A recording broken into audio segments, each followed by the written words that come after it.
Hi, Davy. Awesome. Welcome to Davy's Awesome Stories, where I tell funny stories from my past or go on a rant in an effort to make you laugh. So this week came to me when I was talking about my kids being homeschooled. Somebody saying that they agree that it's a good idea. Although funny enough, nobody really agreed with that until after the pandemic. But did have to throw out the one thing that I hear all the freaking time when it comes to why I homeschool my kids. Well, what about their social skills? What about your reading skills? Because that's just the thing. I'm not trying to protect them or anything like that. I'm not trying to helicopter parent. That's not why we homeschool. We homeschool because the public education system, especially in the state I live in, is awful. Like seriously, I live in Nevada. And Nevada seems to every year be trading spots of 49 or 50 in the country. In fact, one year I told somebody that. I said, I'm trying to make sure they have a good education.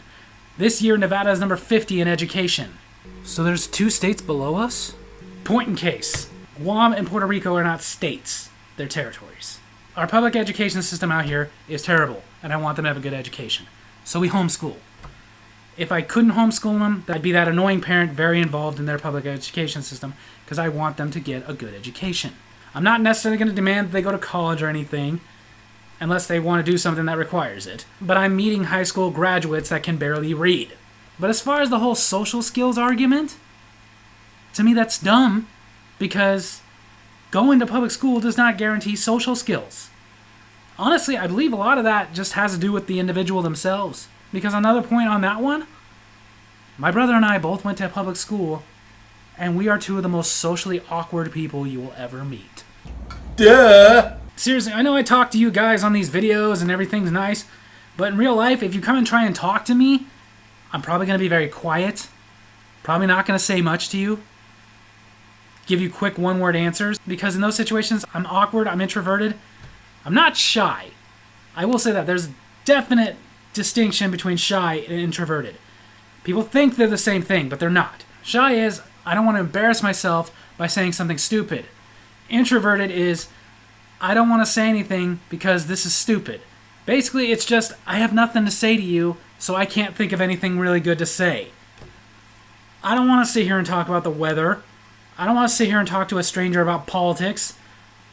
I don't want to talk. Unless I know you and have something really to talk about, I don't want to talk. Even people I know, to them they talk about awkward silences with me. It's not awkward when it's silent. It's awkward when we're talking about nothing. For a perfect example, a situation I seem to find myself in a lot, I'll be at a gas station, pumping gas, a time I really don't understand why people always want to talk when there's somebody like at the next pump. But for some reason, I constantly find myself in this stupid situation of I'm just pumping my gas, I just want to get it done and get out of here, and I have somebody going like, hot out here today. Yeah.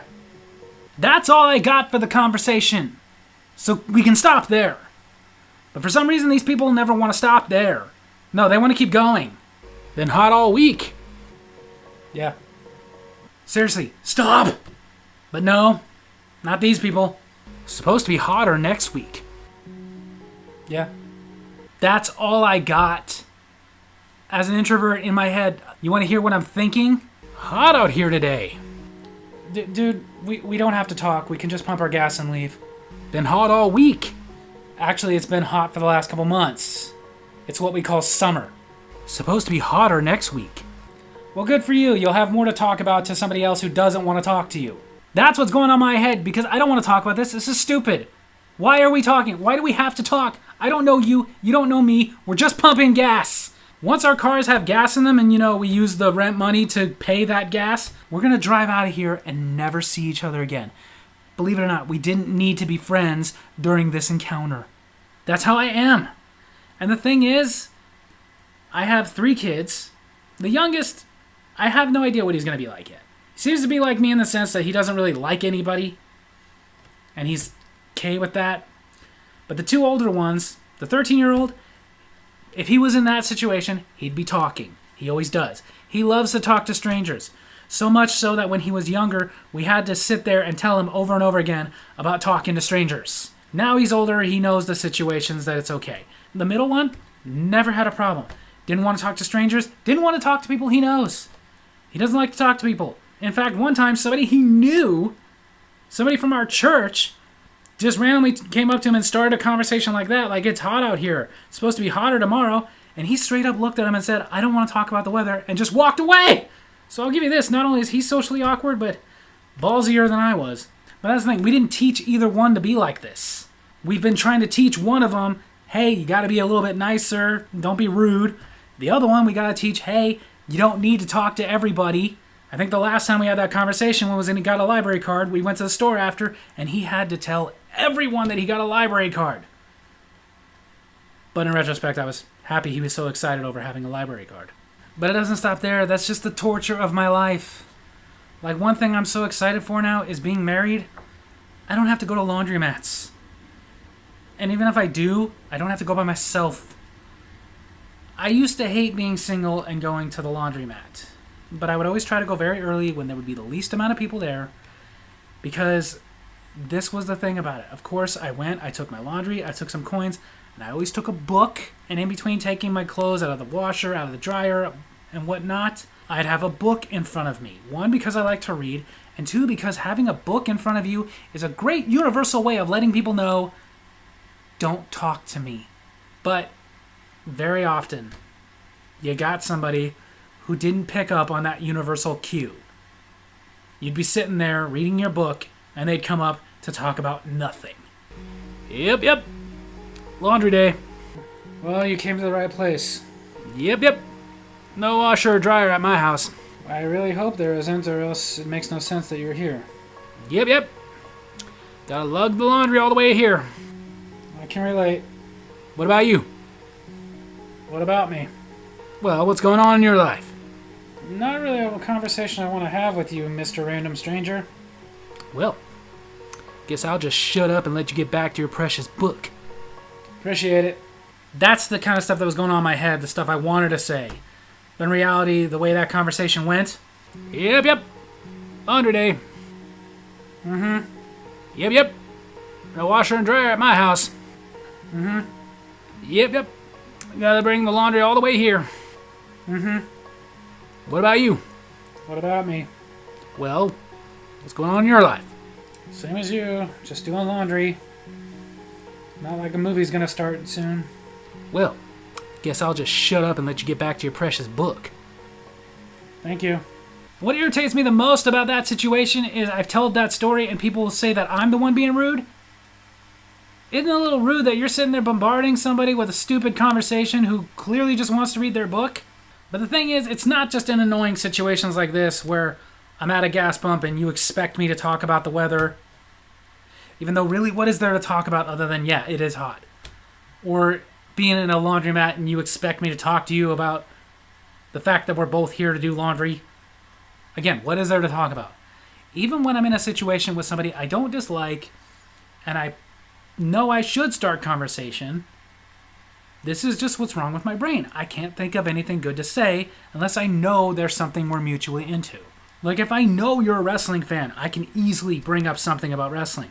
If I know you like terrible movies like I do, I can easily bring that up. If I know we have the same type of sense of humor, I can probably bring up something that I think is funny. But if I don't really know you, then it's just going to be weird. One time that was very obvious. Years ago, we only had one child at the time. He was still little. My wife was actually pregnant at the time with our second child. But we were at church and our oldest was in the nursery. My wife also helped in the nursery. And she was telling me about one of the other ladies there and how great she is. My wife was very impressed by this woman. Apparently this woman and her husband and her family lived on their own little ranch. And they did a lot of stuff in home. Yes, they went grocery shopping, but they made a lot of stuff in home. She grew her own vegetables. She grew a lot of her own spices. She could make bread from scratch. And according to my wife, she mentioned how she could even make condiments by herself. The kind of stuff that we buy at the store, like mayonnaise and ketchup and stuff. She just makes it. And I remember, of course, going like, yeah, that's cool. Then one day, church is over, and I go over there and I'm waiting. And there's only a couple more kids to be picked up. My wife says she has to go to the bathroom and leaves. So it's just me and that woman and a baby or two, not including mine. And I didn't know what to say. It was awkward. It was like,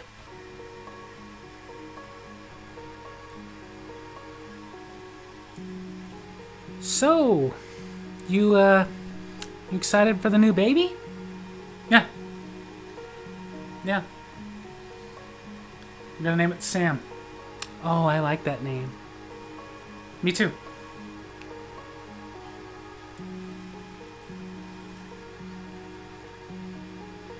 Instantly at this point, I know it's my turn. This conversation's over. Nothing else really to say. We came up with the name Sam. That's what we're going with. So now what? This is how my brain works.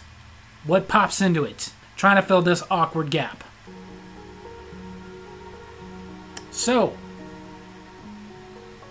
I hear you make mayonnaise. I had nothing to say. I doubted she liked wrestling or bad movies, comic books, or anything else I'm into. The only thing I knew that her and I mutually like is mayonnaise. And she makes it. Now think about this for a second. This was how awkward it was between me and somebody that didn't really care if she liked me or not. Imagine how I was when I was single and trying to hit on a girl. So there you have it. That's my story video this week. Hope you guys enjoyed it. If you did, make sure to hit like, hit subscribe, hit the little bell so you get notifications when I post videos, and leave a comment I can respond to in my next comment corner. Tell me about some ways that maybe you're socially awkward. Love you guys.